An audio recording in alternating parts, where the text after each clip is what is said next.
ముగ్గురు పిల్లలు సాది 12 ఏళ్ళు చేసింది, 10 ఏళ్ళు చేసింది, 11 ఏళ్ళు చేసింది. కానీ పిల్లల కఠిన కోత కడుపు కోత ఏ తల్లి మాత్రం చేయకూడదు.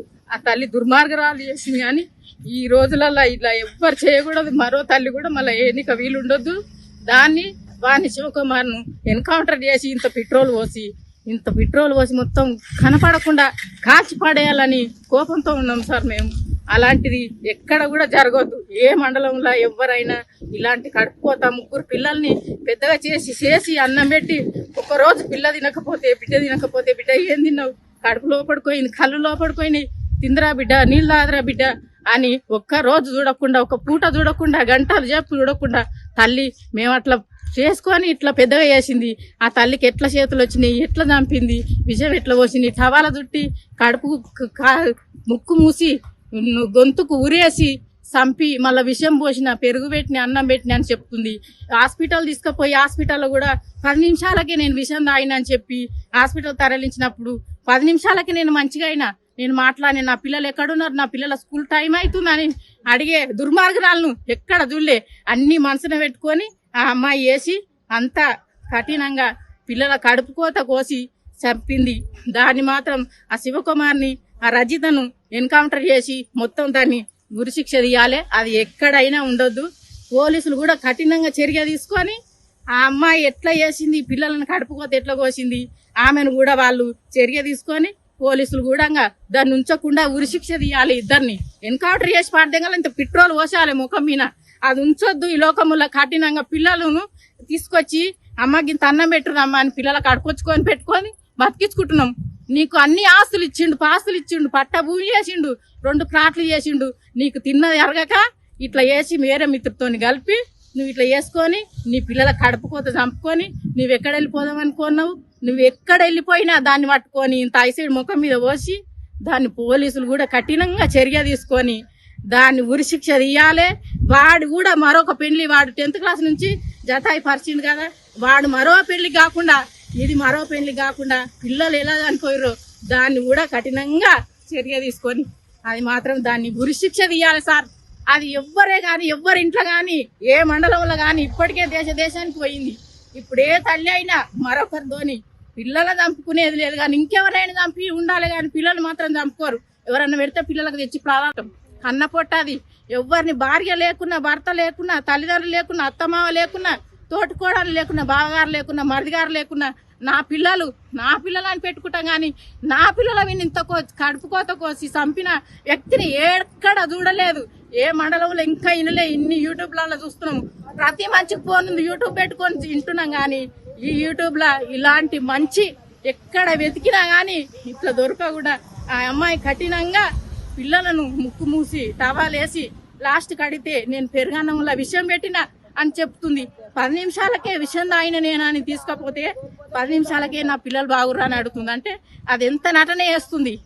నటన వేసి పిల్లలు చంపి వేరేతో లేచిపోయి నీకు ఇష్టం లేకుంటే నేను పిల్లలకన్నా నాకు వద్దు, నేను అవసరం లేదు, నాకు నచ్చలేదు, నేను వెళ్ళిపోతున్నా నా దారిపోటీ, నీ పిల్లల్ని దారి చూసుకొని లెటర్ రాసి వెళ్ళిపోతే మేము వద్దుందమా ఏమన్నా అందుమా అనకపోవు. ఆయనకు పొద్దున్న లేస్తే పని చేస్తేనే పిల్లలు ఒక ఆధారంగా బతికియాలి. చదువు ఉంది, ఫీజు ఉంది, కష్టపడితేనే మనకు ఫలితం దక్కుతుందని పొద్దున్న లేస్తే పని చేసేవాడు. చేసి అన్ని డబ్బులు ఆమెకే ఇచ్చేవాడు. సంసారం అంతా ఆమె చేతులు ఉంది. ఏ ఒక్కటి కూడా ఆయన చేతులు లేకుండా అన్ని ముందే జాగ్రత్త పడ్డది, తీసుకున్నది, వెళ్ళిపోయింది, పిల్లలను చంపింది. దాన్ని మాత్రం ఈ దేశంలో ఎక్కడైనా ఏ పోలీసులైనా అన్నలకు, తమ్ములకు అందరికి విజ్ఞప్తి చేసి చెప్తున్నా, ఉంచకూడదు. వాడిని కూడా మరో పెళ్లి చేసుకోకూడదు, వాడిని ఉంచకూడదు. దాన్ని ఉరిశిక్ష తీయాలి. దాని ఎక్కడన్నా బయటకు వెళ్ళినా కానీ దాని మీద ఐసీడ్ పోసి చంపి దాన్ని ముందుకు చూడద్దు, దాన్ని కళ్ళు చూడొద్దు. అలాంటి దుర్మార్గురాలు ఉండకూడదు ఈ దేశంలో. దాన్ని వెతికి చంపేయాలి, దాని ఉరిశిక్ష తీయాలి. భార్య భర్తలు మంచిగా ఉండేది, పిల్లలను ముగ్గురిని మంచిగా చూసుకునేది, మంచిగా సంసారం చేసుకునేది. ఒక 3 నెలల్లో 4 నెలల్లో అది మారిపోయింది. ఆ శివకుమార్ లవల పడి అది మర్చిపోయింది, పిల్లలను మర్చిపోయింది, భర్తను మర్చిపోయింది, సంసారం మర్చిపోయింది. కానీ సంసారంలో మళ్ళీ ఆస్తులు కావాలని కొట్లాడి తీసుకుపోయింది. కానీ పిల్లలు చూసుకోలే. కఠినంగా కడుపు కోత కోసిందంటే ఈ దేశంలో ఆ దుర్మార్గులు అదే. దాన్ని మాత్రం ఉంచకూడదు.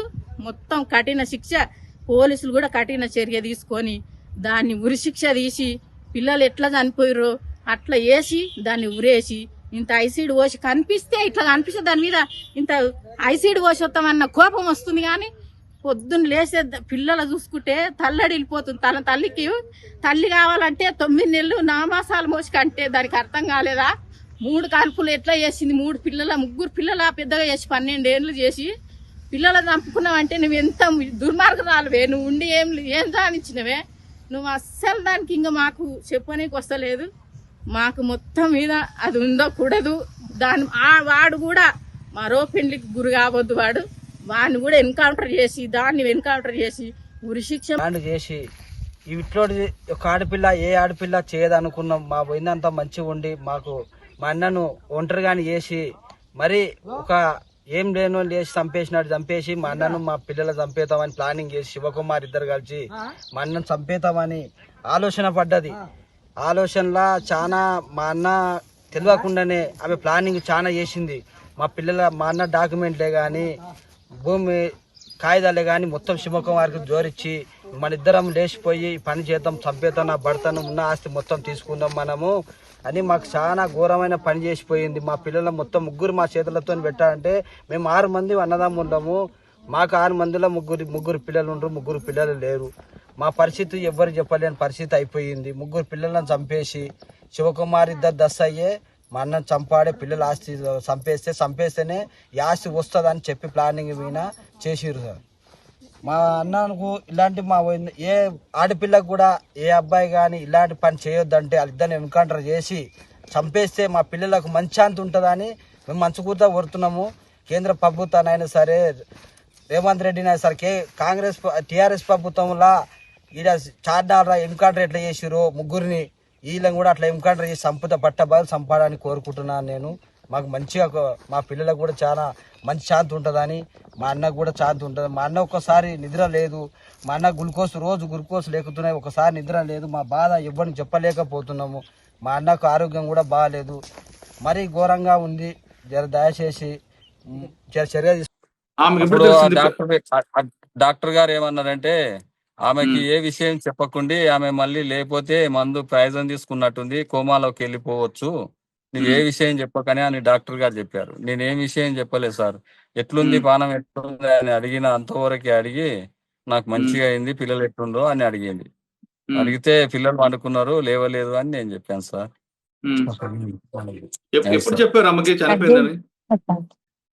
చనిపోయిందని పోలీసు వాళ్ళు వచ్చి చెప్పారు సార్ వాళ్ళకు, నా భార్యకు.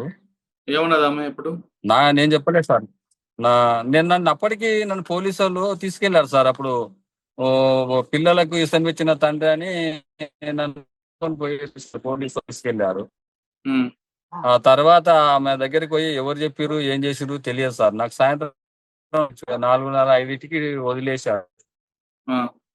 నన్ను అడిగారు, అడిగితే నేను చెప్పాను సమాధానాలు. సార్ ఇది పరిస్థితి ఇది అని చెప్పాను సార్. ఆ సార్ అప్పుడు తీసుకొని అక్కడ ఎవరున్నారు ఏందని ఫోన్ డాటా తీసుకొని నాకు చేశారు సార్. సారు మీ పిల్లలను పెట్టుకోపో బాబు అని తోలిచ్చేసి తర్వాత మీరు భార్యతో మాట్లాడారా? హాస్పిటల్కి వెళ్ళి మాట్లాడాను సార్. మాట్లాడితే రజిత ఎంత పని చేసినావు, పిల్లలను ఏం పాపం చేసినావు, నేనేం పాపం చేసినా, రజిత పిల్లలను ఎందుకు చంపినావు, నన్ను చంపేది ఉండే కదా అంటే ఒక్క మాట మాట్లాడదు సార్. కంట్లోకి వెళ్ళి నీళ్ళు వెళ్ళలేదు సార్. నా బాధ దిగమింకొని నేను బయటికి వచ్చేసాను సార్. నేను ఆడికి సార్ చివరి చూపు సార్ బయటికి పంపియండి అని ఆ ఎస్ఐ గారికి చెప్పాను సార్. ఎస్ఐ మేడం ఉంటే ఆ మేడానికి చెప్పాను, మేడం మీరు చివరి చూపు మేడం ఒక్కసారి చూడనియండి సార్ మా భార్యనని అంటే లేదు వద్దు అని పంపించేయలేదు సార్ నా భార్యను. అంటే చనిపోయిన పిల్లలను కూడా చూడలేదు ఆమె? చూడలేదు సార్ చనిపోయిన పిల్లలు. ఆమె చనిపోయింది చూడలేదు సార్. ఆమెనే చంపిందా ఎవరు చంపింది నాకు తెలియదు సార్. మరి అది అసలు విషయం ఎట్లా చంపింది కూడా నాకు తెలియదు సార్. మరి అది పోలీసులు ఏం చెప్పారు మీకు? పోలీసు వాళ్ళు ప్రెస్ మీట్ లో చెప్పారు సార్. అది తుబాలతోని చుట్టి చంపిందని చెప్తున్నారు సార్. మరి ఇప్పుడు అప్పుడు ఫస్ట్ లోనే మందు అన్నారు సార్. మందు కాదు, తుబాలతో చుట్టి చంపిందని చెప్తున్నారు. కానీ ఆమెలో అసలు ఏమాత్రం బాధ అని కనిపించట్లేదా? ఏ బాధ లేదు సార్. ఆమె సార్ ఒకవైపు చిన్న కుటుంబంలో మీరు 3 పిల్లలతో చక్కగా మీకు 3 పిల్లలు కోల్పోయారు, భార్య జైలుకి వెళ్ళింది. ఇప్పుడు మీ పరిస్థితి ఎలా ఉంది? నా పరిస్థితి కూడా ఏం లేదు సార్. నాకు రోజు సిరంజి బాటిల్ ఎక్కించిందాక నేనైతే ఉండలేకపోతున్నా సార్. ఇప్పుడే ఇంతకు ముందే హాస్పిటల్కి వెళ్ళి ఇప్పుడే వచ్చా. ఆ ముగ్గురు పిల్లలు మీకు బాగా ఇష్టపడే ఆ ముగ్గురిని చూసుకోలేకపోయినా సార్ నేను అంతా. సార్ ముగ్గురు పిల్లలు మీకు బాగా ఇష్టపడ్డది ఎవరు? ముగ్గురు పిల్లలు ఎవరు మీకు బాగా ఇష్టం? నాకు అమ్మాయి బాగా చదివేది సార్. అమ్మాయి బాగా చదివేది. ముగ్గురు నా పిల్లలే గాని చదువు బాగా చదివితే చాలా ఇష్టపడేది. మంచిగా చదివేది. నేను చెప్పిన పని కాదనకపోయేది. అమ్మాయి మంచిగా ఉండేది సార్. నాకు ఆడపిల్లలు, ఏ ఆడపిల్ల అయినా నాకు చాలా ఇష్టం, గౌరవం ఉండేది సార్. నాకు ఆడపిల్లలు అంటే, మగ పిల్లలకు అంటే ఇక ఆడపిల్లలే ఎక్కువ ఇష్టపడేది, ఏ ఆడపిల్ల అయినా సరే. ఇప్పుడు ముగ్గురు పిల్లలు లేరు కదండి మీకు, మీరు ఎలా మరి మీ జీవితం? నా జీవితం ఏం చేయాలి సార్? నాకు వాళ్ళని చంపేస్తే నేను వేరే దారి ఎత్తుకుంటా సార్. వాళ్ళని ఉంచొద్దు. వాళ్ళు ఉంటే ఇంకోరు కూడా తప్పు చేస్తారు సార్ సమాజంలో. వాళ్ళని ఉండకుండా చేసిర్రు అనుకో, నేను వేరే దారి ఎత్తుకుంటా. నేను అప్పుడు నా పరిస్థితి, నాకు చేసే నా ఓకే ఉన్నన్ని రోజులు పని చేసుకుంటాను సార్. మరి ఏం చేస్తాం సార్, పరిస్థితి ఇట్లా అయిపోయింది. సంఘటన జరిగింది చాలా రోజులు అయిందండి. పిల్లలు గుర్తు వచ్చినప్పుడు ఏమనిపిస్తుంటారు? ఏమనిపిస్తుంది సార్, ఇప్పటి వరకు కంటికి నిద్ర లేదు సార్. అసలు హాస్పిటల్కి పోయి వస్తున్నా, ఇక నిద్ర ఇట్లా పడతలేదు. పండుకున్నప్పుడు డాడీ అన్న కొడుతుండని అమ్మాయి వచ్చి చెప్పినట్టు, నాన్న అన్న కొడుతుండని గౌతమ్ డాడీ అని నా పెద్ద కొడుకు చెప్పినట్టు కళ అనిపిస్తుంటుంది సార్. అప్పుడు అయ్యో అలా అట్లనే వస్తుంటది. ఏం చేస్తాం సార్? ఇక వాళ్ళని పోగొట్టుకున్నా. నేను ఏ జన్మల పాపం చేసిందో నాకు పిల్లలు దక్కకుండా పోయారు సార్. ఆ అమ్మాయి చంపకుండా ఉన్నది సార్, నన్ను చంపేది ఉన్నది సార్. నేను చంపినా నాకు బాధ లేకపో సార్. నా వంశం నిలవాడు, నా పిల్లలు తింటారు, నా సంపాదన అని నాకు కూడా తృప్తి పోతుండే సార్. నాకు చంపడం కాకుండా నాకు ఇష్టం, నీతో ఇష్టం లేదని చెప్పి వెళ్ళిపోవచ్చు కదా ఆవిడ, పిల్లల్ని తీసుకొని. వెళ్ళిపోయినా నేను నా ముగ్గురు పిల్లలు నన్ను మంచిగా బతికించుకుంటుండే సార్. 5th క్లాస్ చదివేటోళ్ళకు ల్యాప్టాప్ తెచ్చిచ్చిన సార్ నేను నా పిల్లలకు. నేను పిల్లలకి ఏనాడు తక్కువ లేదు సార్. నేను సాయంత్రం డ్యూటీ దిగి వచ్చేటప్పుడు ఇంటికి ఏదో ఒక పండు ఏదో ఒకటి తీసుకొని వచ్చేది సార్. నా పెద్ద అబ్బాయి అయితే అన్ని పుచ్చకాలేదే అంటుండేది. మా చిన్న అబ్బాయి ఏమో నాకు అరటి పండ్లు అని మా చిన్న అబ్బాయి చెప్తుండేది. మా అమ్మాయి ఏమో దోశదే అని చెప్తుండేది. నేను ఏదో ఒకటి పట్టుకొని ఐటెం తెచ్చి నా పిల్లలకి ఇస్తుంటా సార్. నేను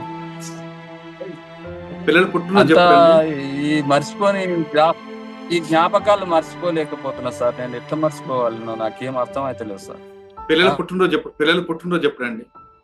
3వ నెల 2014 సార్.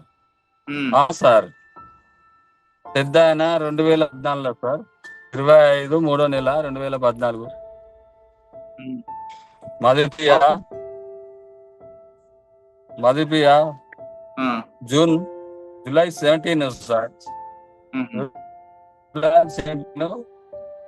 2015 సార్. చెన్నై గారు, మీ ఆస్తి కూడా పేపర్లో కూడా మీ ఆస్తి 2017 సార్. సార్ మా భార్య పేరు మీదనే ఆస్తి, 2 ప్లాట్లు ఆస్తి మా భార్య పేరు మీదనే ఉన్నది.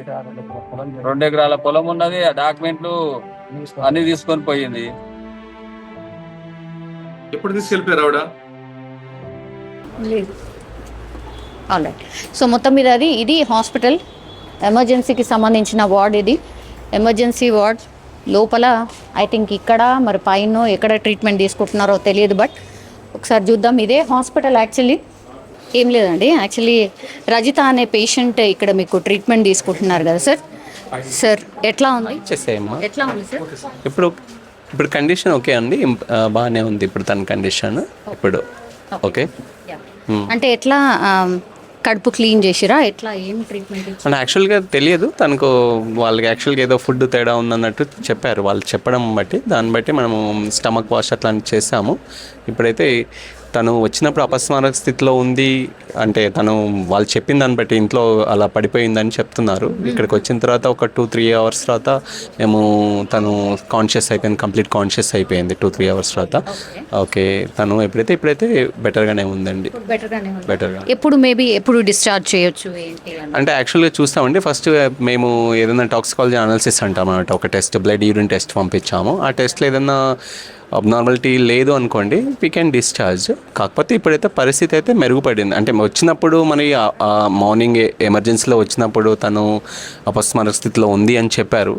అది ట్రీట్ చేస్తాము, స్టమక్ వాష్ అవన్నీ చేసిన తర్వాత తను 2-3 అవర్స్ తర్వాత అయితే బెటర్గా ఉందండి. ఓకే, జనరల్లీ అంటే డాక్టర్ ఇప్పుడు పిల్లలు వాళ్ళ 3 kids వాళ్ళైతే చనిపోయినారు డాక్టర్.